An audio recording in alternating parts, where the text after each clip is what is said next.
Bonjour à tous, bienvenue au lancement officiel du réseau étudiant pour le climat UNICE. Alors nous sommes en direct de la ville de Québec et comme nous savons que nos membres viennent de plus de 63 pays différents, nous sommes très heureux de vous compter parmi nous aujourd'hui, peu importe l'heure qu'il est chez vous. D'ailleurs, il y aura un sondage à ce sujet qui vous sera transmis dans le chat dans quelques instants. Mon nom est Véronique Fournier, je serai votre animatrice pour aujourd'hui. Je suis étudiante au doctorat à l'Université Laval et je suis également membre du comité directeur d'UNICE. Alors, veuillez prendre note que l'événement sera bilingue et traduit en simultané, donc vous pouvez choisir votre langue de préférence dans le menu en bas de la fenêtre Zoom ou encore le suivre de façon bilingue. Et bien, nos invités aujourd'hui auront la difficulté la tâche plutôt difficile de répondre à la question suivante. Les étudiants peuvent-ils sauver le climat? Avant de vous présenter nos invités, j'aimerais dire quelques mots sur le programme. Nous invitons tout le monde à ouvrir leur caméra, ce qui va donner plus de dynamisme à la présentation et nous serons aussi heureux de vous voir. Deuxièmement, il y aura une période de questions à la fin de l'activité, de sorte que vous êtes invités à poser vos questions sur le sujet du jour. Est-ce que les étudiants peuvent sauver le climat?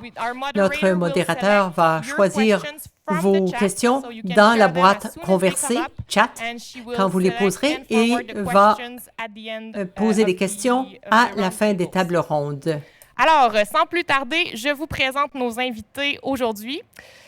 Nous avons d'abord la chance de compter Madame Sophie Damour, rectrice de l'Université Laval, parmi nous pour lancer les thèmes de discussion avec nos participants.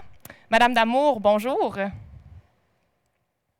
Bonjour, bonjour à tout le monde. Je suis très, très excitée de savoir que vous êtes tous là et très heureuse d'être avec vous. Merci beaucoup. Madame Damour est très fière du leadership international exercé par l'Université Laval en développement durable et tout particulièrement pour cette initiative du réseau UNICE. Nous accueillons Dr. Amelia Clark. Bonjour, merci de vous joindre à nous. Madame Clark, vous nous entendez? Oui, je suis très heureuse d'être ici. Elle est doyenne associée de la Faculté de l'environnement à l'Université de Waterloo. Elle travaille depuis très longtemps dans le domaine du climat et de la durabilité sur les campus universitaires et croit fermement au changement par les étudiants. Dr. Melissa Goodall est avec nous également. Madame Goodall, nous sommes heureuses de vous avoir parmi nous. Je suis heureuse moi aussi. Merci de m'avoir invitée.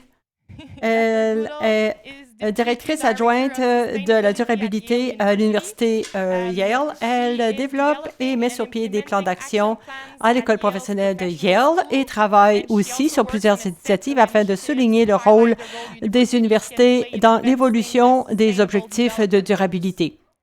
Et finalement, en studio avec moi aujourd'hui, je souhaite la bienvenue à M. Cédric Véraud. Bonjour Cédric. Merci Véronique. Alors, Cédric est un étudiant en sciences politiques de l'Université Laval et il est très engagé dans sa communauté. Et il fait entre autres partie de La Planète s'invite à l'université, un collectif qui s'inspire des Fridays for Future. Et il a entre autres participé à l'organisation d'une des plus grandes grèves étudiantes pour le climat en 2019 à Québec. Alors voici, ça fait le tour d'introduction. N'hésitez pas à aller voir notre site web unic.ulaval.ca pour avoir toutes les biographies détaillées de nos invités aujourd'hui. Et je cède maintenant la parole à Madame la rectrice pour le mot d'ouverture de l'événement. Je vous remercie, Véronique. Grand merci. C'est avec un grand plaisir que je vous salue toutes et tous, étudiantes, étudiants, collaborateurs, partenaires, collègues universitaires. Le réseau international étudiant pour le climat prend son envol. Initialement, le réseau UNICE devait démarrer suite au premier sommet international étudiant pour le climat UNICE qui était prévu en juillet dernier à Québec. Je n'ai pas besoin de vous expliquer que la pandémie actuelle a bouleversé les plans. 2020 est une année particulière. Par contre, elle nous offre une période de réflexion, de remise en question. Une année qui nous amène à réfléchir au rôle qu'on souhaite jouer, aux idées qu'on souhaite mettre en œuvre pour innover. Un cheminement qui nous appartient tous et chacun, peu importe le continent sur lequel on se trouve. Je suis très fière que vous, membres de la communauté étudiante internationale, partenaires invités, aient accepté l'invitation de vous joindre au réseau UNICE. C'est un réseau qui mettra en place ensemble les forces, les expertises, les idées pour discuter de nouvelles solutions en matière d'action climatique. Des solutions qui pourraient changer le cours de l'histoire. C'est un chemin qu'a emprunté depuis plus de 30 ans un de nos éminents professeurs-chercheurs dans le domaine des changements climatiques, Louis Fortier. Très malheureusement, ça nous attriste énormément. M. Fortier nous a quittés dimanche dernier, il est décédé. Professeur Fortier était un passionné, un visionnaire, un leader qui s'est démarqué au fil des ans par la mise en place de grandes initiatives, dont le réseau d'excellence pan-canadien ArcticNet, le brise-glace de recherche NGCC Amundsen et l'Institut nordique du Québec. En sillonnant les eaux arctiques tout au long de sa carrière, il a été aux premières loges des changements démographiques, sociétaux, écologiques, économiques, climatiques, ainsi que du réchauffement de la planète. Je vous invite à poursuivre la route du professeur Fortier avec la même détermination, la même passion que lui, en développant différentes postures pour différentes situations. Le professeur Fortier a toujours misé sur l'interdisciplinarité, sur l'appréciation de la complexité des défis. Il a reconnu la nécessité de l'acceptabilité sociale, ainsi que des efforts inhérents à la transition et à la résolution des problèmes. Il a toujours été un ardent défenseur de la valeur de la science et des faits. Tout le monde peut jouer un rôle. Les partenaires, car ce réseau peut prendre forme aujourd'hui grâce au gouvernement du Québec, au gouvernement du Canada, à la Ville de Québec, ainsi qu'à la Fondation McCall-McBain, l'Office franco-québécois pour la jeunesse et Logique, les offices jeunesse internationaux du Québec. Également, nous soulignons la collaboration précieuse de l'Université de Lausanne ainsi que de l'Université Alioune Diop de Bombay.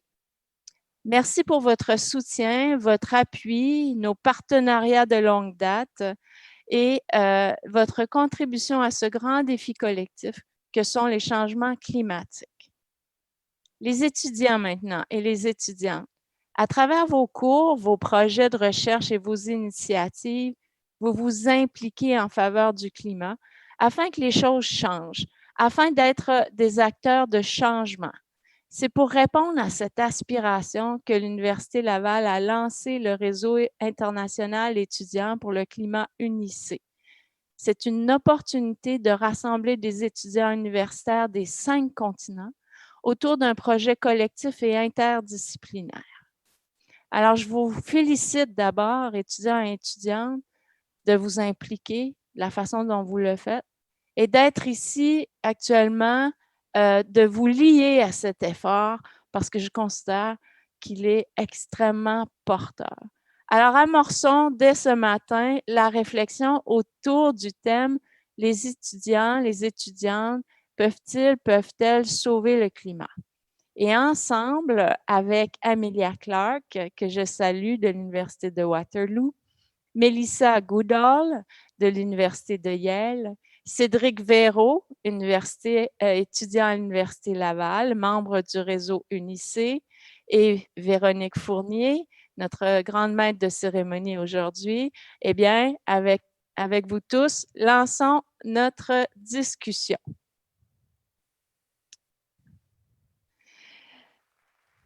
Je vais commencer par une première question. Somme toute très générale, mais pour nous réchauffer.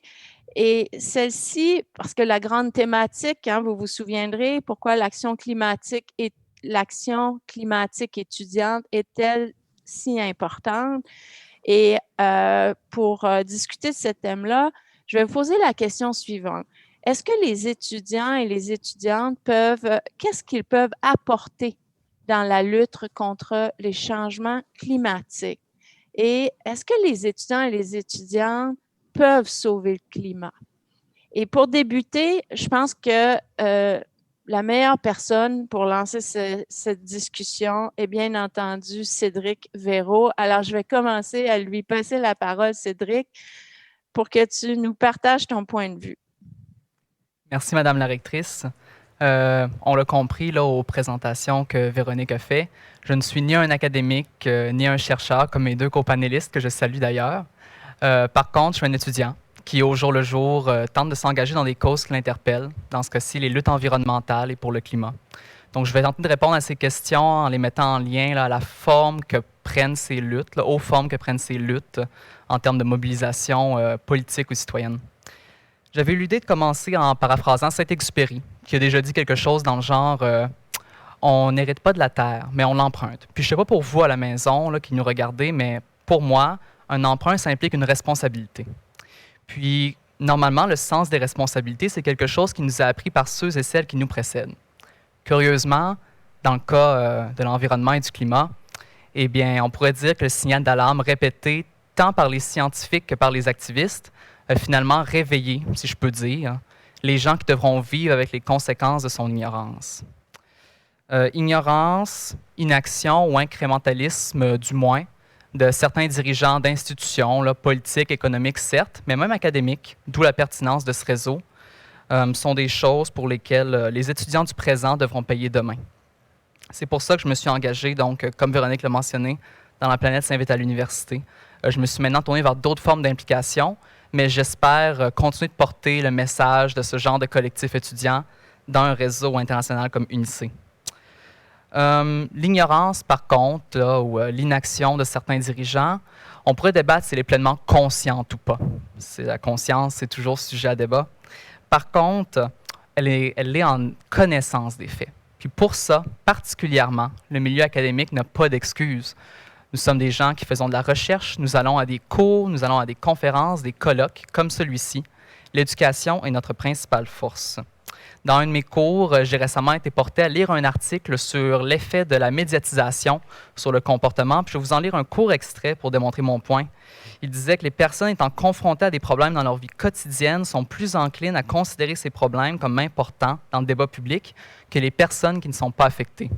J'ai lu ça en me préparant pour ce panel. Puis le parallèle que j'ai fait, moi, c'est que si les étudiants, finalement, avec notre éducation, avec les données qui sont connues, si nous sommes portés finalement à nous considérer comme les futures victimes peut-être des changements climatiques, bien, ça me semble une évidence. Ça explique pourquoi les étudiants sont si engagés dans les luttes environnementales et pour le climat.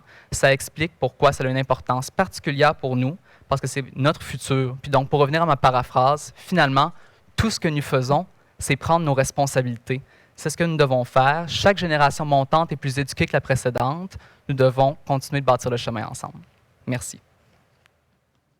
Merci, Cédric, pour ces mots très sages et puis cette réflexion qui est très, très bien articulée. Amélia, qu'est-ce que vous répondrez à cette question? Est-ce que vous parlez français ou anglais? Anglais. Parfait. Avant de commencer, je veux vous remercier, vous saluer. Je viens de Waterloo au Canada, sur la terre des Anishinaabe et des Autochtones. En termes de sujets, maintenant, les sujets climatiques, ça nous touche beaucoup et je pense qu'à long terme, les jeunes vont amener des innovations et aussi, ils demandent de façon persistante une prise d'action. Moi, je pense à quelque chose qu'on a fait, c'est-à-dire l'engagement. Qu'est-ce qu'on apprend et du passé, qu'est-ce qu'on peut faire aujourd'hui? À 23 ans, j'ai démarré une coalition sur l'environnement, Addition jeunesse en français. Nous avons lancé un programme de développement durable composé d'étudiants, de groupes d'étudiants sur différents campus partout au Canada. Et nous avons commencé avec des groupes d'étudiants qui évaluent la durabilité dans leur campus. On part de où? Et à partir de là, nous avons demandé aux différents administrateurs de mettre en place des politiques de durabilité, de créer des comités avec plusieurs intervenants pour mettre en place ces politiques et avoir des employés. Alors, ça a changé, donc, en conséquence, dans 80 campus, la position donc, des politiques en matière de durabilité venait toute de la pression exercée par les étudiants il y a plusieurs années. Mais vous pouvez dire qu'aujourd'hui, l'action des étudiants a été très porteur. Qu'est-ce que ça veut dire pour votre réseau? Je pense que le potentiel est énorme. La prochaine génération d'institutionnalisation de la lutte contre le climat. Donc, il faut forcer l'engagement et aussi s'assurer que vous avez un plan et que vous allez répondre aux engagements et ensuite les appliquer. Les étudiants, est-ce qu'ils font une différence? Oui, absolument. Je pense que ça va prendre l'action des étudiants pour que les climats soient la priorité dans tous les campus. Et vous êtes important d'une unité vraiment plus vaste, un mouvement très vaste. Vous pouvez utiliser votre sphère d'influence pour avoir un impact sur le campus, les étudiants, les villes et aussi les politiques gouvernementales. Et moi, je pense que la transformation ne se verra pas sans les étudiants. Merci. Merci, Amelia, pour ce magnifique exemple et vraiment une démonstration de la façon dont l'action, la participation des étudiants, l'engagement a toujours été fructueux, produit beaucoup d'impact et de résultats. À vous, Mélissa, maintenant. Quel est votre point de vue à ce sujet? D'abord, merci beaucoup encore une fois de m'avoir invitée. Je suis très heureuse de voir qu'il y a énormément de personnes de partout dans le monde. C'est emballant. Merci beaucoup. Et vous l'avez expliqué très bien, Amélia, la génération aujourd'hui. Nous, on n'a pas fait un bon travail. On n'a pas fait de notre mieux. Oui, certains d'entre nous, mais il y a beaucoup de choses à faire. Et c'est un lourd fardeau pour vous, les étudiants. Et moi, au nom de ma génération, excusez-nous, et je vois que les étudiants, ce qu'ils peuvent faire aujourd'hui, en fait, ma fille va avoir 18 ans le mois prochain et j'ai une opinion, mais son opinion aussi est importante dans ce contexte. Alors, moi, je dis que les étudiants aujourd'hui n'ont pas les mauvaises habitudes qu'on avait. Donc, d'avoir beaucoup de grands espaces, etc., de bureaux. Je vois des changements dans la façon dont les choses sont faites. Et aussi, ce qui me frappe, c'est qu'il y a l'énergie et l'enthousiasme des étudiants aujourd'hui tirent profit de cette communication instantanée. Et ça, c'est très intuitif pour les étudiants aujourd'hui. C'est extraordinaire. Ça peut être exprimé de façon très positive de plusieurs façons. Et l'instantanéité, pour le réseautage, c'est vraiment cool. Maintenant, la durabilité, c'est cool. Ma fille a des amis et ils ne conduisent pas. Ils sont des habitudes. Donc, être cool, c'est la partie intéressante. Nous, on va voir ça et on va essayer d'être cool, nous aussi. Alors, je pense que c'est un élément tout à fait positif. J'ajouterais aussi qu'il y a tellement d'instincts extraordinaires dans les universités, c'est-à-dire la pensée holistique, de reconnaître que les barrières des universitaires, la sociologie est là, les sciences sont là. Ça, dans la vie, ça n'existe pas. C'est important, évidemment, pour devenir des experts, oui, pour cibler des sujets précis, réfléchir. Mais il faut reconnaître que les solutions doivent être holistiques. Amélia, l'expérience comme étudiante et mon expérience aussi comme étudiante, moi, je me disais, bon, je faisais une maîtrise et je suis devenue activiste et j'ai pu m'intégrer au côté social. Donc, l'instinct de cette pensée holistique et aussi l'acceptation des autres processus, c'est-à-dire que c'est une génération qui va surmonter le racisme et c'est la génération aussi qui ne pratique pas la tolérance, mais l'inclusivité. Nous, on dit, bon, on va tolérer les autres. Maintenant, on tourne la page. Non, non, on va au-delà de ça. Et on inclut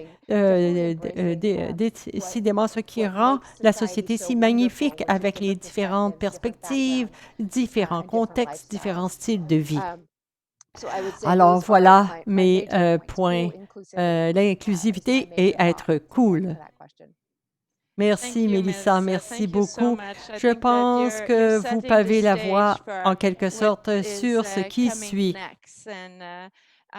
J'apprécie la réflexion que vous avez amenée et je pense que c'est à propos, justement, de voir comment ces observations, ces commentaires et ces perspectives que vous avez apportées sont un peu... Et je vais revenir en français parce que je suis partie en anglais, mais la transition parfaite pour que Véronique reprenne le micro et puisse nous présenter le réseau. Alors, à vous, Véronique. Merci, Madame la rectrice. Alors, merci à nos panélistes pour ce début très prometteur des tables rondes. Alors, comme on le voit dans les sondages, nous sommes très heureux de réaliser que les étudiants, que nos auditeurs viennent de partout autour du monde. Et soyez pas gênés, allez dans le chat, partagez vos commentaires. Vous pouvez les adresser à vos panélistes ici qui vont aussi discuter plus amplement dans la session de questions. Alors, nous poursuivons avec la présentation du réseau UniC grâce à une vidéo préparée par les co-directeurs de la programmation scientifique, le professeur Jean-Frédéric Morin et Madame Anne Bernard. Je suis Anne Bernard, étudiante à l'Université Laval. Je suis Jean-Frédéric Morin, j'enseigne les sciences politiques à Laval et avec Anne, on est coprésident du comité scientifique. Nous vous avions dit l'année passée, Anne et moi-même, nous avons parlé du sommet qui devait avoir lieu. Malheureusement, nous travaillons sur plus qu'un sommet. Nous essayons de créer un réseau d'étudiants en matière de climat. Il y a plusieurs réseaux qui existent sur le climat. Il y en a pour les villes, il y en a pour des entreprises, pour les ONG, pour les scientifiques, mais il y a peu de plateformes qui existent pour donner le pouvoir aux étudiants, pour les relier de différents pays afin que tout le réseau soit plus important que chacune de ces parties et pour, évidemment, le bénéfice de tous. UniC veut vous réunir, veut faciliter la collaboration, veut mettre vos actions de l'avant en matière de climat. Pour nous, c'est important de nous assurer qu'on puisse faciliter les liens entre vous. Nous savons également que comme étudiants, nos intérêts varient. Donc, on a vraiment facilité le déploiement d'activités autour de 5 différentes thématiques, qui sont l'étudiant comme apprenant, l'étudiant comme chercheur, l'étudiant citoyen, l'étudiant impliqué dans son campus et l'étudiant entrepreneur. Les membres du réseau viennent de différentes disciplines. Certains d'entre vous, vous êtes en médecine, en administration, en sociologie ou en droit. Non seulement vous venez de différentes disciplines, mais vous venez aussi de différents pays. On a des représentants de tous les continents, en fait, qui font partie déjà d'UniC. Et ça, c'est grâce à l'évaluation par les pairs. L'évaluation par les pairs, c'est un mode de fonctionnement qui est déjà bien établi dans le monde universitaire, mais on pensait que c'était particulièrement approprié dans le cas d'UniC, parce qu'après tout, c'est votre réseau. Et c'est donc normal que vous vous choisissiez les uns les autres. On voulait s'assurer que UNICE soit vraiment interactif. On a développé différents types d'activités. D'une part, nous avons les projets de collaboration qui peuvent se dérouler tout au long de l'année. Donc, il sera possible pour vous de vous impliquer dans les comités éditoriaux de ces différents types d'activités. Que ce soit des podcasts, nous allons avoir des journaux, des bulletins de nouvelles, des vidéos. Alors, assurez-vous de bien savoir quel est votre point d'intérêt afin de choisir la communauté qui va correspondre à vos intérêts. Nous aurons aussi des activités ponctuelles, comme le sommet. Mais aussi, on va avoir des activités comme des simulations, des écoles d'été, puis des hackathons. Suivez-nous sur les médias sociaux pour voir ce qui se passe et qu'est-ce qu'il va y avoir au cours du mois prochain. Ou à l'automne, il va y avoir une deuxième vague de recrutement. Si vous savez, connaissez des étudiants qui sont déjà actifs en matière de climat, qui font un travail magnifique de recherche ou en matière d'activisme concernant le climat, dites-leur qu'ils peuvent présenter une demande cet automne. On vous souhaite à tous un très bon lancement. Merci Anne, merci Jean-Frédéric pour ce tour d'horizon d'UNICE qui promet d'être très engagé et très engageant. Alors, nous vous référons vers notre site web à unice.ulaval.ca si vous voulez plus d'informations spécifiques sur le réseau dès maintenant. Nous poursuivons maintenant avec le deuxième round de thèmes de discussion. Madame la rectrice, c'est à vous. Je vous remercie. On a bien commencé à se réchauffer, à établir les motivations, notre histoire personnelle par rapport à cette lutte au climat. Et puis, je dirais, il y a quelque chose que j'ai retenu des premières interventions, c'est que pour s'engager, il faut avoir cet idéal. Il faut être capable de se projeter dans l'avenir. Il y a une force intérieure par cette volonté d'imaginer un monde meilleur, une situation meilleure. Et vous l'avez exprimé de différentes façons. Maintenant, comment on manifeste notre action maintenant? Comment les étudiants et les étudiantes peuvent manifester leur action? Puis, c'est quoi qui rend difficile leur volonté de se mettre en action puis d'avoir cet impact tant souhaité? Alors, Cédric, quelques mots sur cette question-là? Oui, merci Madame la rectrice. Donc, comment se manifeste l'action climatique étudiante? Bien, je pense qu'un premier élément de réponse qui est relativement évident pour la plupart d'entre nous qui avons étudié sur des campus universitaires. Regardons ce qu'il y a eu à maintenant plus d'une reprise dans la plupart de nos institutions d'enseignement, qu'on parle d'universités, de collèges ou d'écoles secondaires, des grèves étudiantes pour le climat. Le concept de grève, jusqu'à il y a encore quelques années, n'avait jamais été utilisé pour des questions, je ne veux pas dire abstraites, mais donc dans un contexte concret d'un campus étudiant. Sociétal. Exactement, merci. Les grèves étudiantes pour le climat est un concept inusité il y a encore 2 ans peut-être, et puis maintenant, bien, elles sont récurrentes. Mes copanélistes parlaient donc de mettre de la pression. Eh bien, c'est exactement le but de ces démonstrations de force par le nombre. Parce que ces grèves-là ne s'arrêtaient pas à la frontière de nos campus, pas du tout. On parle de marches, de manifestations peut-être, de sit-in, mais donc qui se projetaient d'un campus universitaire vers la communauté, qui voulaient inclure les citoyens. Qu'on parle, je peux parler d'expérience personnelle, à celle du 15 mars 2019 à Québec. On avait des jeunes filles, des jeunes garçons là, d'à peine 6, 7, 8 ans qui marchaient en cortège avec nous. On parle d'étudiants du secondaire qui, normalement, n'ont pas de choses comme des grèves, qui se sont joints à nous. On parle de familles qui accompagnent leurs enfants. Puis on parle même d'aînés qui sont conscients des injustices intergénérationnelles que pose la question des changements climatiques et de leurs impacts. Donc oui, des démonstrations de force par le nombre.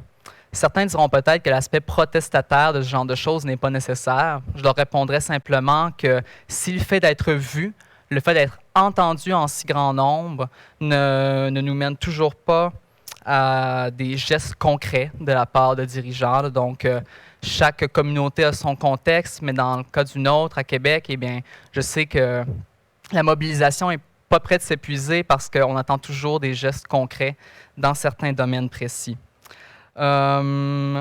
Puis, donc, on va parler des difficultés, c'est la deuxième partie de la réponse. Bien, il vient une pandémie mondiale, hein, on l'a déjà mentionné. Donc, une des panélistes a mentionné qu'on devait maintenir la question climatique à l'agenda parce qu'il y a tellement d'autres questions qui vont s'imposer à court, moyen et long terme. Donc, les démonstrations de force par le nombre, elles prennent tout simplement une autre forme. On parle maintenant d'investir nos associations étudiantes, de leur faire prendre des positions environnementales audacieuses, d'actualité. Puis en faisant ça, bien, ces mêmes associations étudiantes, là, les vôtres, les miennes, bien, vont s'assurer la coopération de leurs membres présents puis la reconnaissance de leurs membres futurs. Donc, investir nos associations étudiantes, puis on a mentionné la question raciale déjà, donc des revendications élargies de justice sociale, de justice raciale, puis même la participation à des processus institutionnels tels l'évaluation environnementale. Voilà. Merci, merci Cédric. Mélissa?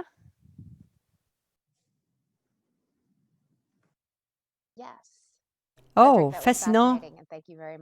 C'était Merci beaucoup. Et je vous dirais qu'en ce qui concerne cela, pour moi, c'est très emballant. Dans les médias, l'action commence maintenant. Ça commence dans nos choix quotidiens. Ça commence par la plantation d'arbres, les gestes et non la parole. Et quand on connaît les faits, c'est ce que j'apprécie des commentaires de Cédric. Honnêtement, parler, c'est pas fondé dans la vérité, c'est fondé dans l'enthousiasme. Mais je sais que prendre le temps pour faire évoluer cette vérité et faire un lien entre le changement climatique, le racisme et tout ça, c'est très bien dit. Planification pour l'avenir, c'est ça que les étudiants peuvent faire aujourd'hui. Choisir des études multidisciplinaires, le côté holistique, oui, je pense que c'est très important de se demander comment on ne peut pas être holistique dans notre pratique quotidienne. Vraiment, il faut avoir cette vision. Alors, choisir des voies multidisciplinaires, c'est la biologie du changement climatique, allez-y, mais essayez de penser à voir comment ça peut se traduire en politique, comment ça peut avoir un impact sur les communautés, informer ou adopter les passions des autres aussi. Choisissez des cours qui vous donnent aussi des opportunités. Votez. Votez, c'est tellement important. Aux États-Unis, ici, tout le monde le sait que c'est très important pour l'instant, mais votez. Et aussi, soyez réalistes. Parce que il y a quelques années, ceux qui ont supporté ceux qui étaient les plus activistes. Bon, soyez réalistes quand même en termes de choix et ce qui est possible, vos visions et vos objectifs. Et aussi les tactiques. Quelles sont les tactiques pour avoir cette capacité critique? OK, les grèves pour le climat, c'est bien dans certaines circonstances, mais certains campus aux États-Unis, ce qu'on a vu, c'est que parfois, ils font plus de tort que de bien parce que les étudiants ne sont pas respectueux. Et ils perturbent. Et en fait, ça lèse les membres de la communauté, d'autres étudiants. Alors, il y a des façons de procéder, de se manifester, d'être visible sans être négatif. Alors, j'insiste là-dessus beaucoup. En termes de défis, bon, d'abord, et j'apprécie beaucoup le fait que il faut voir que les activités sont équitables. Est-ce que vous marchez sur la rue et vous laissez plein de déchets sur la route? Ça cause de la frustration pour ceux qui doivent ramasser vos détritus après. Non. Soyez soucieux des gens, peut-être sur lesquels vous avez un impact. Peut-être qu'il s'agit de savoir c'est quoi la transition juste. Moi, je sais que j'ai discuté aussi avec des centres de recherche en Afrique qui font du travail intéressant. Qu'est-ce que ça veut dire, la diminution du carbone, etc. Donc, il faut avoir cette approche holistique et voir les systèmes en ensemble. Qu'est-ce qu'on demande? Est-ce que c'est juste pour tous les gens? Il faut aussi être respectueux dans chacun de ces mouvements. Je pense que On a sensibilisé sur la capacité, Greta, vous voyez, elle a amené l'attention à cet enjeu, mais il faut le faire aussi de façon à ce que ce soit respectueux, inclusif et intergénérationnel aussi. Je ne dis pas que la génération non, a ralenti, non, je dis soyez respectueux et soucieux de cela. Et dernier point peut-être que je dirais, choisissez d'être optimiste parce que c'est difficile. Nous, on passe tous par des périodes de stress, des choses horribles qu'on voit reliées au changement climatique dans le monde et aussi à l'avenir. Si on n'est pas plus proactif rapidement, si on choisit d'être optimiste, alors là, peut-être qu'on peut canaliser de façon positive cette énergie et faire en sorte qu'on met l'accent sur l'avenir pour avoir un avenir qu'on veut et pas l'avenir qui nous terrifie par rapport au présent qui nous terrifie. Ça va être plus efficace. Melissa, est-ce que je peux vous poser une sous-question? Vous avez ouvert plusieurs portes et perspectives intéressantes. Et aussi, oui, pour définir à quel point ça peut être difficile d'accepter, de faire un certain compromis dans ce processus, n'est-ce pas, pour que ce défi soit holistique et l'impact qu'il peut avoir sur nous. Nous avons cet idéal, nous visons cet idéal. Mais comment gérer une position qui se situe entre une approche de transition et une approche rapide et radicale? Je pense qu'il y a de véritables défis à définir cette position qu'on doit adopter. Oui, c'est une excellente question et très importante aussi, surtout pour les activistes étudiants. J'entends beaucoup qu'ils manifestent contre. J'aimerais entendre leur voix et écoutez, mais vous êtes pour quoi et non contre quoi? Cette transition rapide, je vois que la pandémie est là. Oui, la pandémie nous a montré qu'on n'a pas besoin de prendre l'avion autant. On n'a pas besoin de prendre l'auto autant. Voyez, ça nous a montré ça. Donc, ce changement radical, et ça, c'est mon message de la pandémie, il faut revenir à une normale qui est nouvelle. Moi, je ne veux pas revenir à ce qu'on faisait avant. Non, si je vais dire, j'étais tellement... personne va avoir de bureau, personne ne va prendre l'avion, personne c'est négatif. Non, demain, les universités vont être magnifiques. Il va y avoir cette communauté, on va avoir du respect. On n'utilise pas autant de choses. Alors, on met l'accent sur la vision positive. C'est une façon vraiment efficace. Et je recommande de lire ce livre qui est sur la création d'une vision optimiste pour l'avion. Oui, si on n'a pas des énormes maisons, chaque maison a les mêmes outils, le même nombre de voitures, vous voyez, il y a une vision qui est tellement plus positive, axée sur la communauté et on peut identifier qu'est-ce que c'est et passer sur les prochaines années pour travailler là-dessus ensemble. Je pense qu'on va faire un énorme progrès. Merci beaucoup, Melissa. Merci. Amélie, que pensez-vous? Oui, j'ai fait un peu de questions aussi sur les étudiants et le changement climatique. Oui, les jeunes peuvent avoir un impact, il n'y a pas d'hésitation.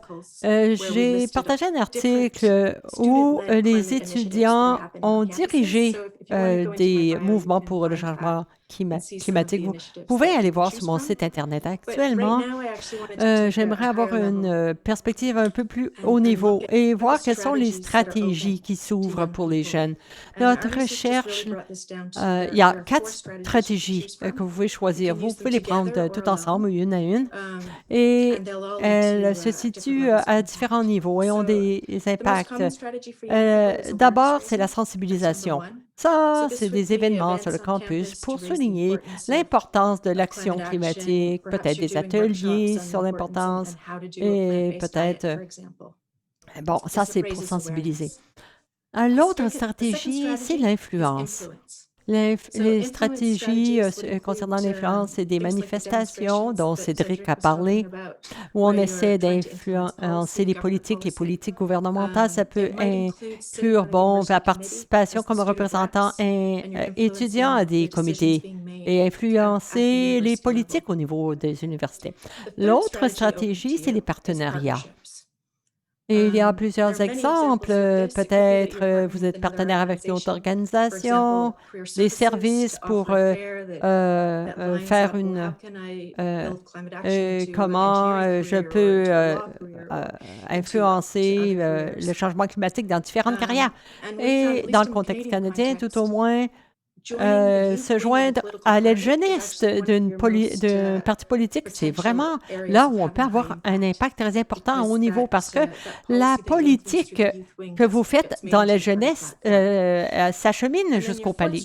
L'autre, c'est l'impact direct, c'est-à-dire l'atténuation directe des changements climatiques, c'est-à-dire installer des énergies vertes sur le campus. Ces 4 stratégies peuvent toutes mener à un impact.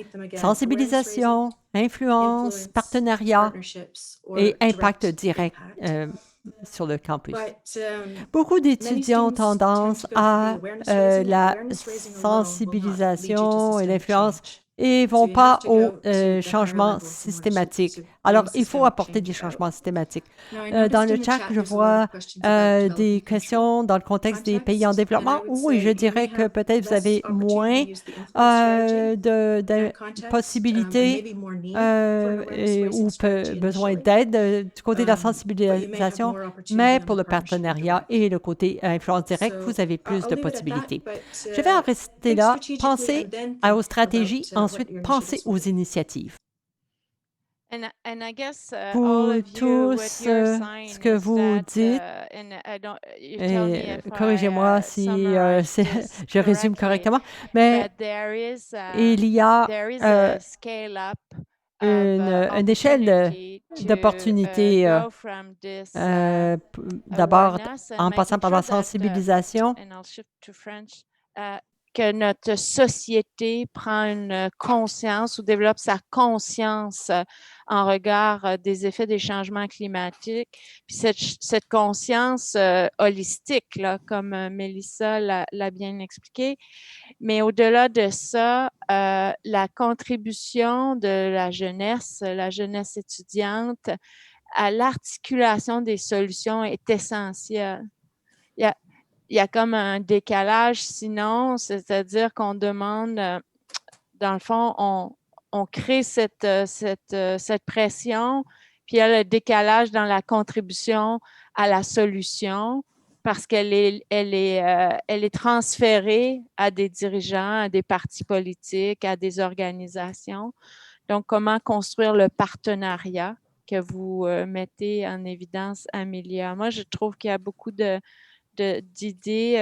que l'on voit sur nos campus, articulées de différentes façons, mais c'est très intéressant. J'aurais envie de vous poser une autre question, la dernière peut-être pour ce tour de discussion. Qu'est-ce que les universités doivent faire pour permettre aux étudiants de s'exprimer, de s'engager, d'être dans l'action, puis pour permettre aussi ce débat respectueux que Mélissa, auquel elle a fait référence, vous aussi, Amélia et Cédric, cette capacité de débattre, cette capacité de médier, cette capacité d'avancer collectivement. Alors, Mélissa, je vais vous demander de prendre cette question-là d'abord, puisque vous avez déjà initié certains propos. Alors, vos conseils aux membres du réseau et Que devrait-il faire pour favoriser l'implication? Qu'est-ce que les universités doivent faire pour favoriser l'implication climatique des étudiants?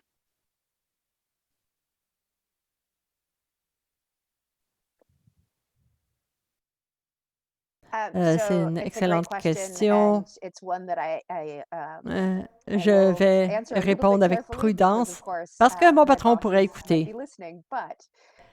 Mais tout d'abord, et ça c'est facile, tout d'abord, l'activisme climatique, c'est toujours mieux quand il y a la connaissance qui est présente. Et l'éducation universitaire, un peu partout, c'est qu'il y a beaucoup de silos, la biologie, les affaires. Donc, l'intégration des disciplines est très importante. Donc, les études transdisciplinaires, multidisciplinaires sont très importantes pour que les étudiants puissent poursuivre avec une bonne base et aussi des connaissances académiques très fortes, mais aussi avec des études qui correspondent à leur passion, à leurs intérêts. C'est très important parce qu'il y a tellement de statistiques sur les professions, des professions qui n'existent pas maintenant, mais qui vont exister à l'avenir. Donc, c'est très important. Quand je suis allée comme activiste dans le domaine climatique, mon père m'a dit, tu n'auras jamais d'emploi. Et oui, je peux lui dire, j'ai un emploi. Alors, évidemment, ça, ce qu'on apprend en classe, c'est très important. Et ça est très important aussi quand les étudiants peuvent agir à partir de et peuvent réaliser des choses. Donner l'opportunité aux étudiants de faire des choses. Comme je l'ai dit, il faut apprendre, tirer des leçons de la pandémie. Chaque université de la planète doit considérer des choses comme par cette plateforme. Donc, faire venir des conférenciers de partout dans le monde, c'est extraordinaire, des connaissances qu'on peut acquérir et qu'on peut offrir l'un à l'autre en étant en mesure de faire des choses sur le plan virtuel. On devrait aussi considérer, et peut-être que ça va peut-être me mettre un petit peu dans les problèmes, mais aux États-Unis, on définit l'excellence par nos orientations. Je pense qu'il y a de l'excellence aussi liée à ça parce qu'on a des secteurs de recherche, mais comment on peut donner le pouvoir aux innovateurs de demain? Comment on va pouvoir répondre aux défis urgents du monde? Je pense que c'est très, très important. Et évidemment, ma fille va au collège et je l'ai orientée vers des programmes novateurs. On veut être en mesure de définir ces carrières. Les universités doivent écouter de façon active aux frustrations des activistes, à leur colère. Souvent, sur certains campus, on dit ah oui, oui, on comprend bien, mais nous avons ces cours que vous pouvez prendre. Je pense qu'il y a une façon plus proactive de réagir de la part des universités. Et nous, on travaille très, très fort à Yale dans le chat Global University Climate Work pour montrer ce qu'on fait pour jouer un rôle actif afin de donner le pouvoir aux étudiants, afin d'aller de l'avant. Et en dernier lieu, aussi des ressources financières sont très utiles aussi. Vous savez, il y a cet élément d'investissement essentiel sur un campus qui est carboneutre, disons. Et aussi, beaucoup de campus ont déjà une vision de neutralité carbone. Et il faut l'atteindre, mais aussi pour avoir de l'innovation. Si on peut offrir des fonds aux étudiants pour faire l'essai de leurs idées folles, parce que c'est juste les idées folles qui vont permettre de redresser le climat. Merci. Merci, Mélissa. Merci beaucoup. Je pense que vous nous avez donné des magnifiques idées et vous remettez en question l'administration, oui, mais aussi les professeurs, les étudiants, toute la communauté universitaire pour qu'on avance dans ce processus de réflexion sur la façon dont on peut mieux se préparer pour les défis de la société à venir, ce qu'on sait aujourd'hui. Et je vous en remercie. Merci beaucoup. C'est vraiment un message très fort. Amelia, Amelia, What quelles would seraient be vos your recommandations? recommendation? L'université devrait écouter les étudiants et les faire participer à tous les niveaux. Les universités participent à différents niveaux. Il y a le fonctionnement, il y a l'enseignement, qu'est-ce qu'on enseigne, à quoi les étudiants sont exposés. Il y a aussi la recherche universitaire, qu'est-ce qu'on fait par la recherche et aussi notre engagement avec la communauté. Dans chacun de ces niveaux, c'est un élément où il y a un volet climatique qui peut être intégré et une participation étudiante. Par exemple, à Waterloo, on a une maîtrise en changement climatique, mais aussi on l'a intégré dans d'autres programmes. On a aussi un institut avec une centaine de professeurs qui font de la recherche sur le climat. Et aussi, beaucoup d'étudiants qui participent à ces projets de recherche. Maintenant, du côté du fonctionnement, je veux juste reprendre ce que Melissa a dit au sujet des carboneutres. Nous aussi, on a fait cet engagement à l'université. On a un plan de changement vers carboneutre. On sait exactement comment on peut réduire le carbone, les émissions de carbone, en commençant avec les émissions 1 et 2, mais aussi l'étape 3. Et maintenant, on veut dire, oui, mais comment on mesure tout ça? Parce qu'évidemment, nous avons un niveau d'émission assez élevé. Conseil, maintenant, pour les étudiants qui sont à l'écoute, mon principal conseil, c'est commencer avec vous, votre propre empreinte écologique, vos choix alimentaires, de transport, et joignez le geste à la parole vous-même. Ensuite, regardez votre sphère d'influence. Qui, à part ça, vous pouvez influencer votre famille, vos collègues, votre communauté, et agrandissez cette sphère d'influence avec le temps. Il faut des changements ambitieux maintenant. Les jeunes, les étudiants, c'est les seuls qui peuvent vraiment demander le changement dont on a besoin pour répondre à cette urgence climatique. Et nous, ensuite, on va essayer de trouver ce compromis. Mais si vous ne demandez pas des changements les plus ambitieux possibles, on va s'en tenir au milieu de la route, là. Non, soyez ambitieux en sachant que peut-être que ça va être plus lent, mais si vous ne demandez pas le maximum, on ne l'aura pas. Et dernièrement, gardez à l'esprit le développement durable. Il faut se pencher là-dessus. Il faut se pencher sur le racisme, l'équité sociale. Merci. Notre temps file.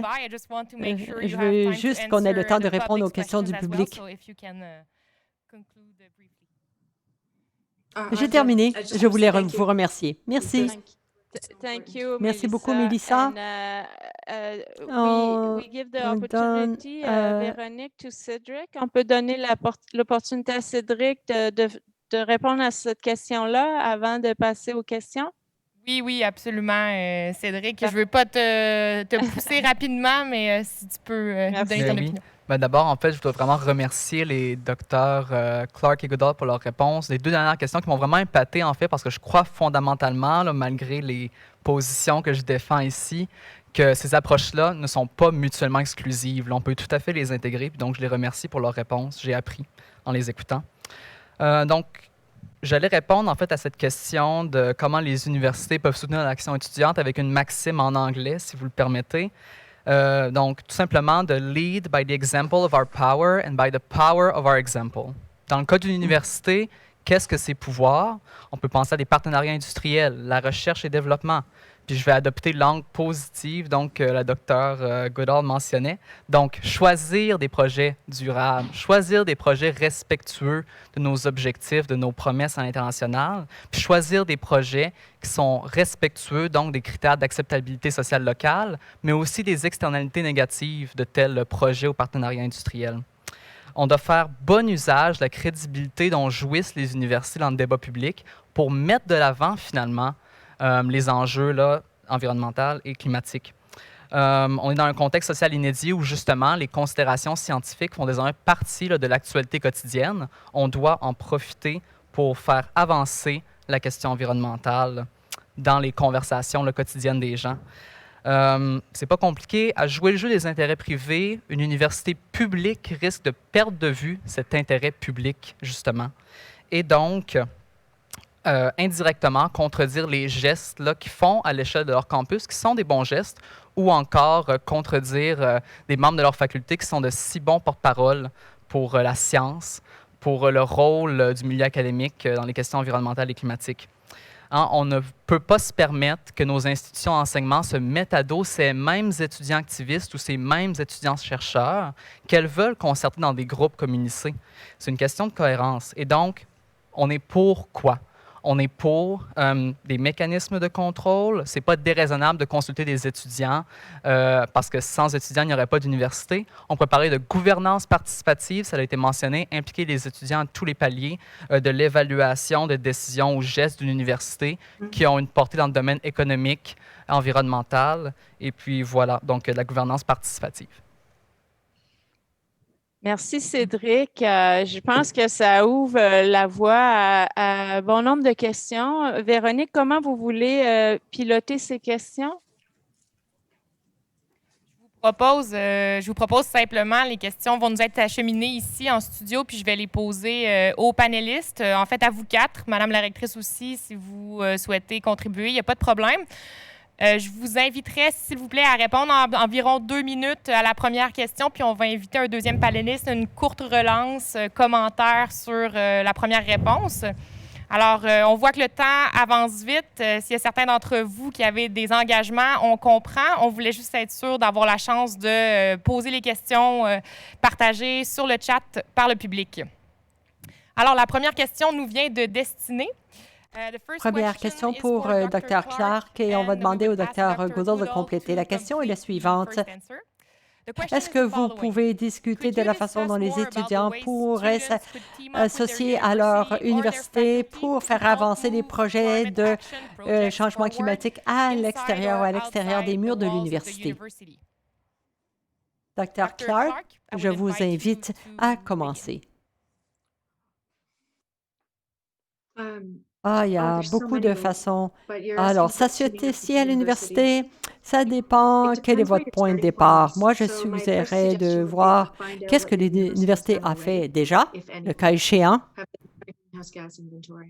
Est-ce qu'ils ont déjà des plans, des engagements? Parce que si vous avez un point de départ, alors vous pouvez choisir comment vous impliquer, mais utilisez aussi les projets de classe. Si vous faites une thèse ou si vous faites des travaux, si vous avez le choix de travaux, peut-être qu'il y a des façons de le rendre utile pour le campus, utile aussi pour la communauté. Voici mes 2 suggestions.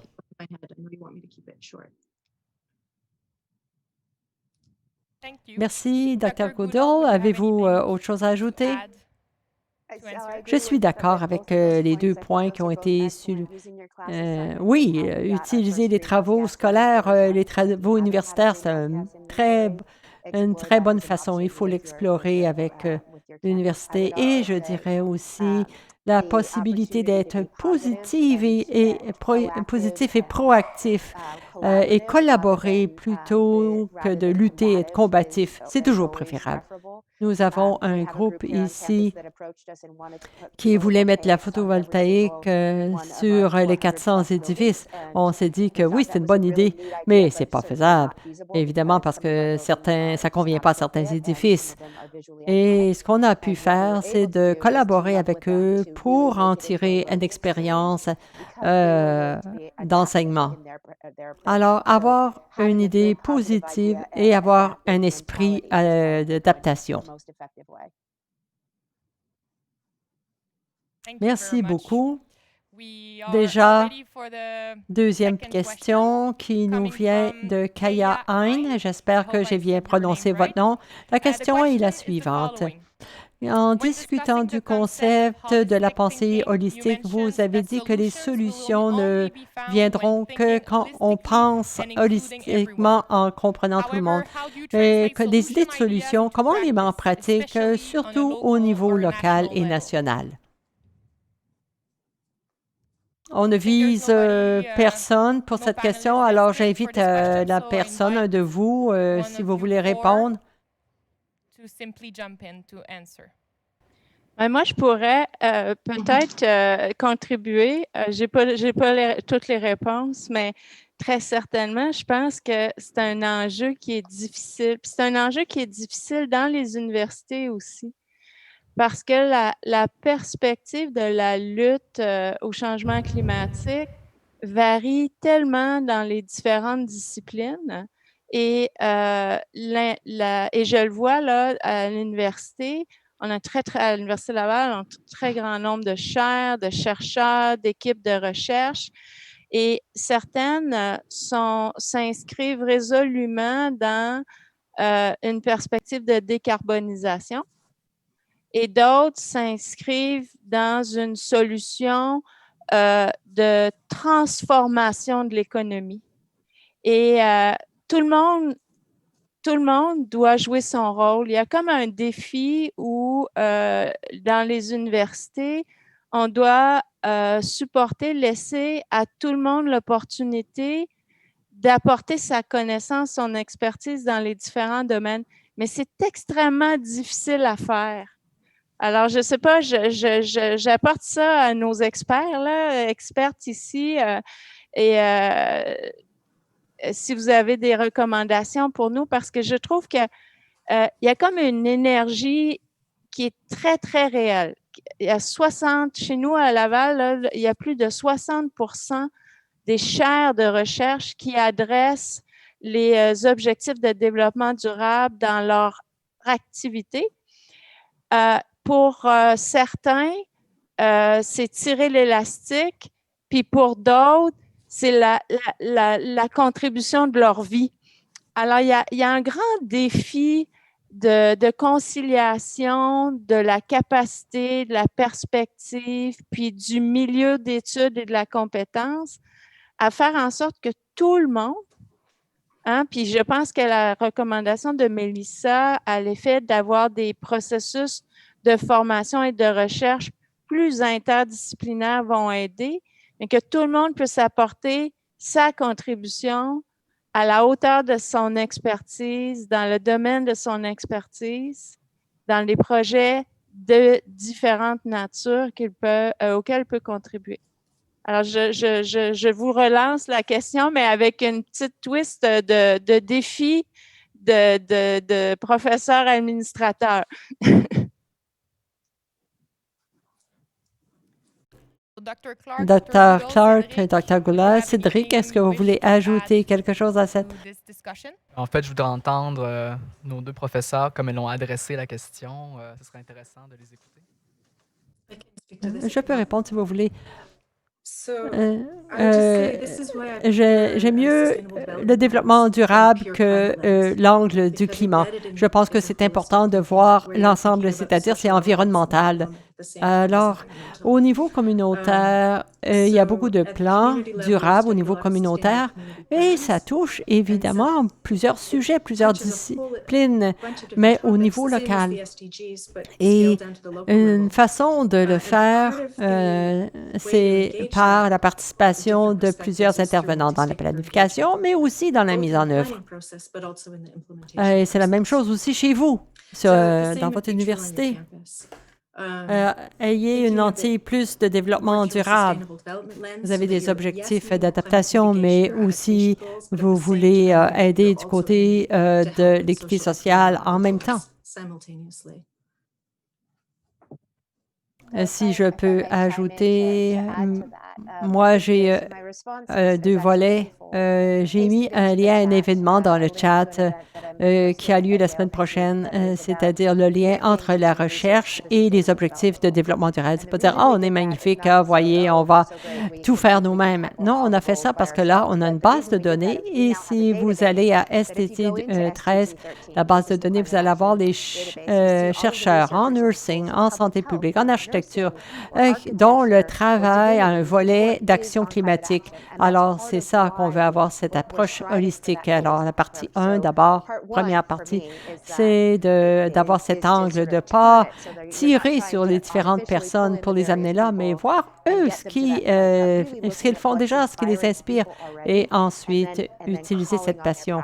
Et aussi le climat, c'est énorme, c'est relié à tous les objectifs de développement durable. Il n'y a pas de doute là-dessus.